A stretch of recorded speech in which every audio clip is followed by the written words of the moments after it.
अस्सलाम वालेकुम दोस्तों, आज मैं आपके साथ शेयर करने जा रही हूँ कपड़ों को कर्फ लगाने और इस्त्री करने का बहुत ही आसान और मुनफरिद तरीका। गर्मियों में कर्फ वाले कपड़े ख़ुसूसन मर्द हजरात बहुत शौक़ से पहनते हैं और ये देखने में बहुत ही अच्छे लगते हैं। मगर कपड़ों को कर्फ लगाना और इसके बाद इन कपड़ों की आयरनिंग करना एक मुश्किल काम है। कर्फ लगाने का रवायती तरीका तो ये है कि कर्फ बनाने के बाद कपड़ों को इसके अंदर डिप करके धूप में फैला दिया जाता है और फिर खुश्क होने पर जब वो माया की वजह से चिपक चुके होते हैं तो उनकी चिपकाहट को उखाड़ा जाता है और इसके बाद उनको हाथ के साथ या फिर बोतल की मदद से पानी लगाया जाता है और फिर इसके बाद इनको इस्त्री किया जाता है और इस्त्री करने में भी अच्छा खासा टाइम लगता है।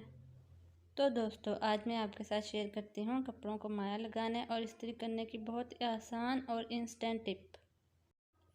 करना आपने सिर्फ ये है कि माया को बनाने के बाद इसको शावर वाली बोतल के अंदर डाल लेना है। माया इतनी ही पतली या इतनी ही थिक होनी चाहिए जितनी कि आप इस्तेमाल करते हैं, लेकिन ये याद रखें कि माया बहुत ज़्यादा गाढ़ी ना हो। इसके बाद वो वाले कपड़े निकालें जिनको आपने इस्त्री करना है और माया लगानी है। इन कपड़ों के ऊपर शावर की मदद से इस स्टार्च वाले पानी को स्प्रे करते जाएं और चाहे तो इसी वक्त इस्त्री कर लें और चाहे तो कुछ देर रखने के बाद इनको इस्त्री कर लें। इस तरीके से स्टार्च लगाने के बाद आपने एक एहतियात ये ज़रूर करनी है कि बाद में बोतल और शावर को साफ़ पानी से खंगाल लेना है।